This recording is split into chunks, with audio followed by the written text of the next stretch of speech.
Bonjour à tous. Étant donné que ma dernière vidéo était ultra longue, je voulais faire quelque chose de simple, précis, concis, clair, rapide pour celle-ci. Donc comme vous avez pu le comprendre par le titre, on va venir faire la revue de ce fond de teint, donc le dernier Dior Backstage. Juste avant, je vais quand même venir faire ma routine soin avec vous, parce que ça fait un moment.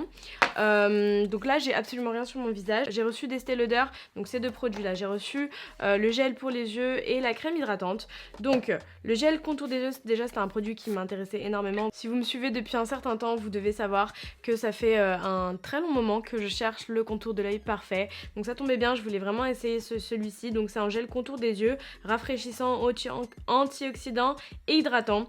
Donc c'est sous forme de gel et pas de crème. Donc c'est beaucoup moins riche on va dire et c'est vraiment pour le côté rafraîchissant. Il préconise de le mettre au frigo pour avoir cette sensation de fraîcheur et de l'appliquer matin et soir et de l'appliquer matin et soir. Donc ce qui est bien, c'est qu'apparemment il y a des extraits de concombre à l'intérieur et moi j'adore ces produits là parce que le concombre c'est très rafraîchissant et c'est bénéfique pour le contour de l'œil, ça décongestionne, donc ça vient estomper les ridules, réduire les cernes, apaiser et illuminer en un instant.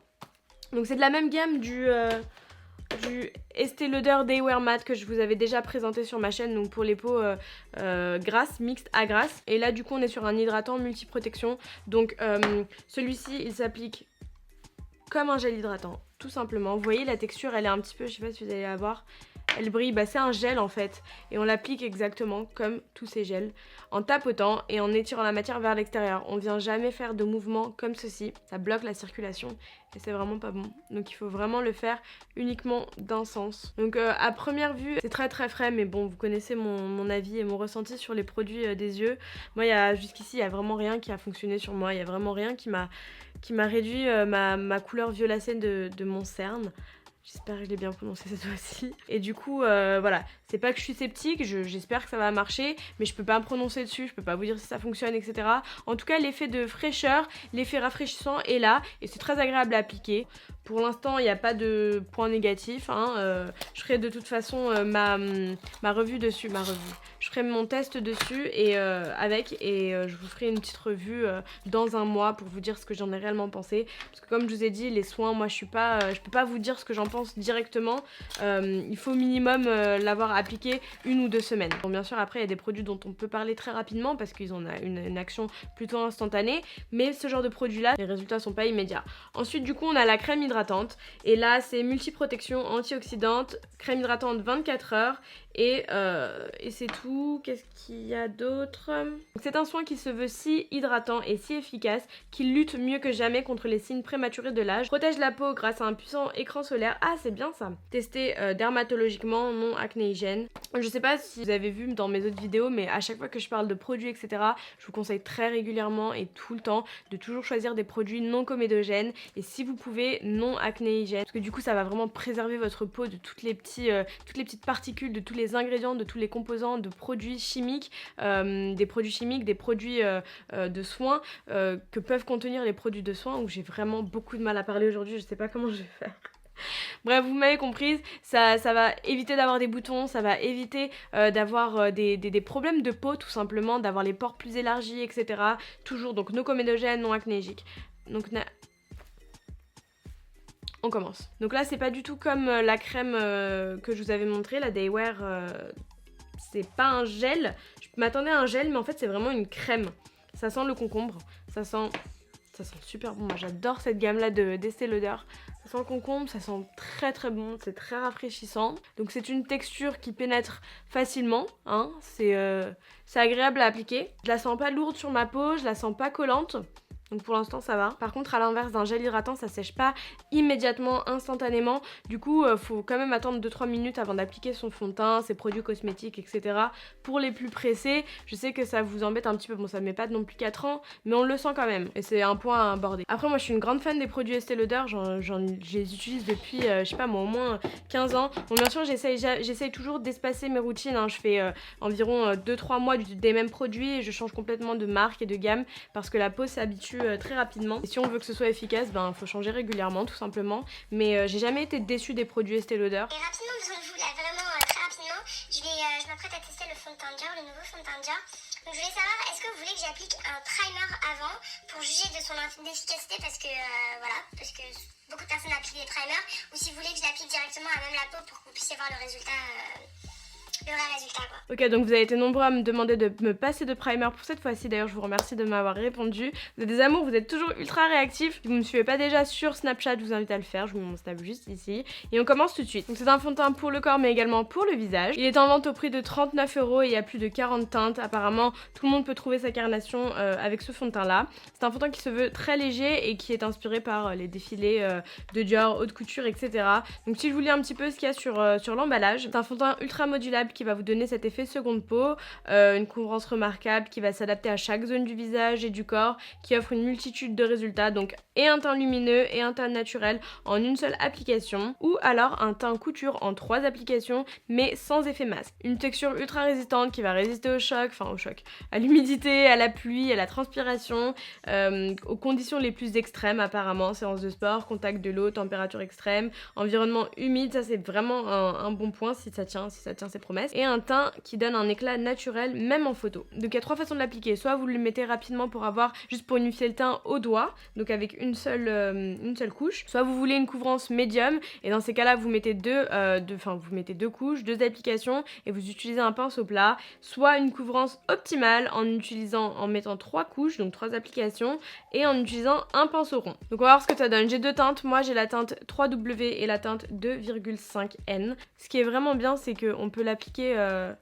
Ouh, ça m'a pas mal. On peut mettre la dose qu'on veut en fait, c'est pas une pompe donc on gaspille pas de produit.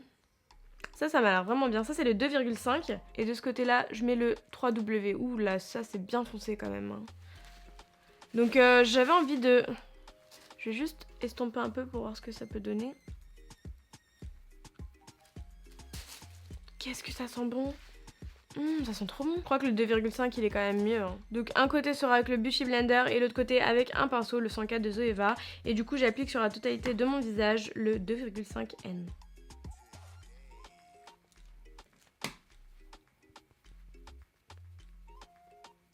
Au niveau de la texture, c'est une texture très fluide.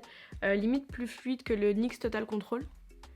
Là, je vois pas de couvrance, j'ai juste une petite tache là, à ce niveau-là, je vois pas trop de couvrance. Ça unifie le teint, mais il n'y a pas tant de couvrance que ça. L'odeur, ça sent vraiment trop bon.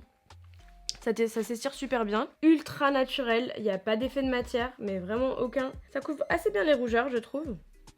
J'en ai pas des masses, mais j'en ai quelques-unes autour des ailes du nez. Au niveau des pores, j'ai pas l'impression que ça me les lisse, ni que ça me les met en avant.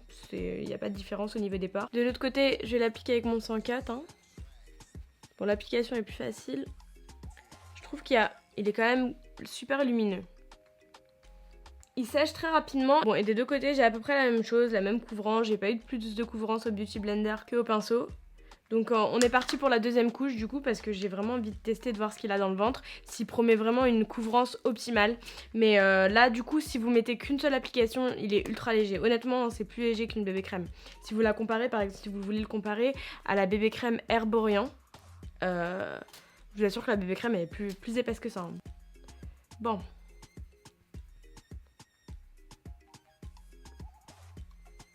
Deuxième passage, la petite tache elle est toujours pas camouflée.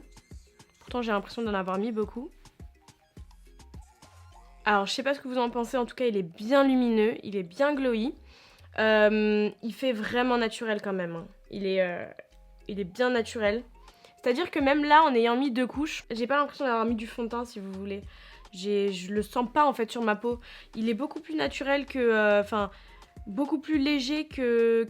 À quoi je pourrais le comparer? En fait, il me fait penser au Skin Feels Good de Lancôme. C'est exactement la même texture. Donc c'est très léger. Ça vous apporte un certain glow, un uniforme. Ça uniformise votre visage. Une fois quand même que ça sèche, par exemple au niveau des pores, j'ai l'impression qu'il devient un petit peu... ça fait un peu peau de pêche, un peu velours. C'est bizarre parce que à ce niveau-là, c'est ultra glowy. Chelou. Au niveau de la deuxième application, bon, on a le teint qui est uniformisé, mais c'est pas ce que j'appellerais de la couvrance. Comme je vous ai dit, il y a un petit truc là qu'on voit encore. J'ai pas trop d'imperfections aujourd'hui, donc regardez, on voit un petit peu, j'ai une petite rougeur ici, on les voit quand même. Donc là je vais réappliquer une 3e couche parce qu'il se dit vraiment ultra couvrant, mais j'ai pas l'impression qu'il va convenir aux personnes qui aiment vraiment les fonds de teint très couvrants. Ça s'applique vraiment très facilement. Par contre je pense que si vous voulez de la couvrance, il faudra plus partir sur un beauty blender pour le coup que le pinceau. Donc c'est reparti.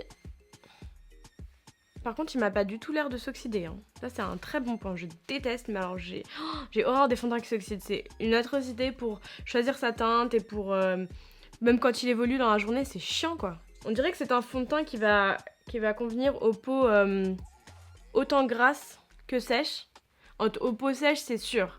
Parce qu'il a l'air d'être hydratant. Même quand vous l'appliquez, vous avez cet effet un peu hydratant.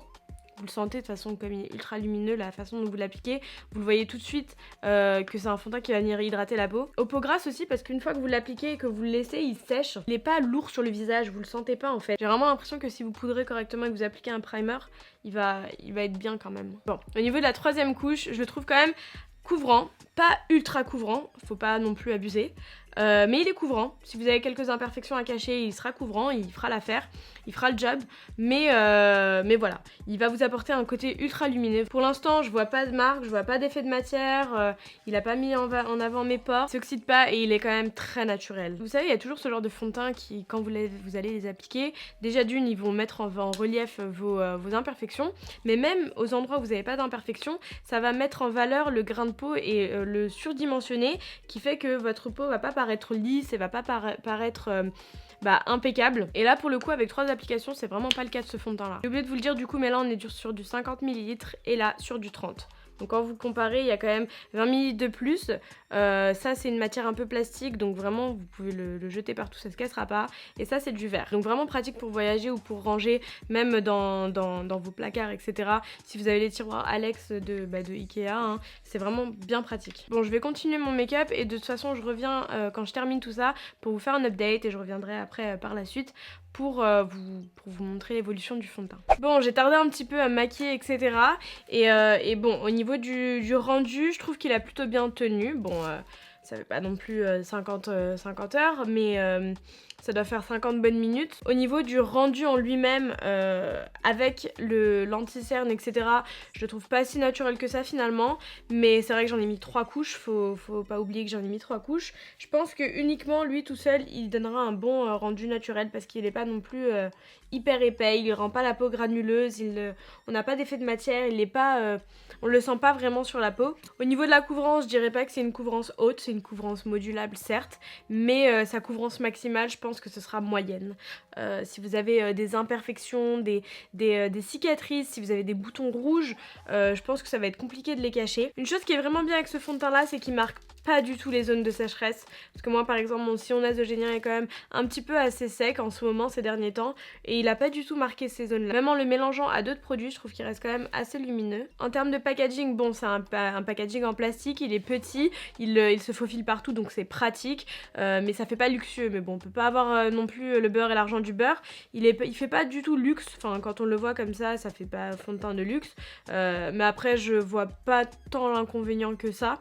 Au niveau du prix, 39 €, je trouve pas ça aberrant non plus, sachant qu'il y a des fonds de teint à plus de 60 €. Je trouve qu'il vaut son prix maintenant pour les personnes qui vont vouloir de la couvrance. Honnêtement, ça sert à rien de dépenser votre argent parce que si vous le comparez à Huda Beauty ou Kat Von D, franchement c'est une bébé crème à côté. Pour les personnes qui veulent privilégier au contraire le côté ultra naturel, le côté teint unifié, bonne mine, teint lumineux et glowy, je vous le conseille mais à 100% parce que le rendu franchement il est canon. Donc voilà, en fait tout va venir dépendre de votre utilisation et de vos choix, de vos goûts, de ce que vous aimez et du rendu que vous voulez avoir au final. Je vais essayer de revenir aux alentours de 19h, 18-19h pour faire un update. Je vais pas faire toutes les 3 heures parce que j'ai pas le temps aujourd'hui malheureusement, mais je vais essayer de vous faire ça tout à l'heure. Et faut bien prendre en compte par contre que j'ai pas mis de poudre, je n'ai pas mis, enfin uniquement j'en ai mis uniquement sur mes cernes, sur mon anti-cerne, je n'ai pas mis de poudre, je n'ai pas mis de primer et je n'ai pas mis de MAC Fix Plus.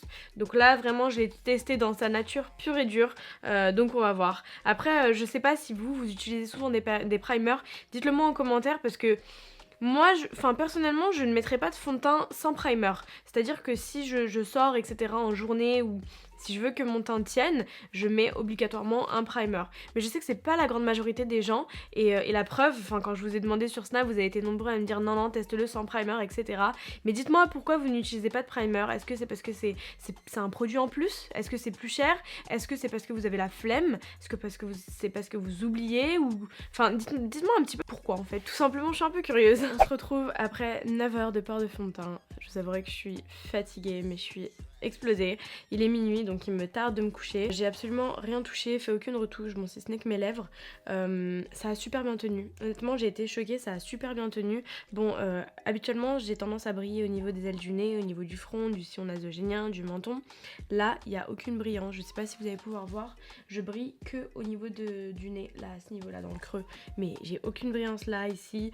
Mon contouring, le fond de teint, l'highlighter, le blush, tout a super bien tenu. Il est toujours aussi couvrant, il a pas migré, il n'y a pas d'effet de matière. Après, il a fait assez chaud et humide aujourd'hui. Bon, j'ai pas fait de test d'humidité ni de test d'eau, etc. D'ailleurs, dites-le moi en commentaire si vous voulez que je fasse ça la prochaine fois. Pour une prochaine revue, dites-moi, donnez-moi des petites idées par exemple de tests que vous aimeriez que je fasse pour les prochaines vidéos revues. Ce serait intéressant et ce serait cool. Puis voilà, maintenant à vous de le tester, à vous de me dire ce que vous en avez pensé. Enfin bref, en attendant la prochaine vidéo, je vous souhaite une excellente journée, une excellente soirée. Je sais pas à quelle heure vous regarderez cette vidéo là, mais moi il est l'heure de dormir. Donc je vous fais plein de gros bisous et à très bientôt. Mouah.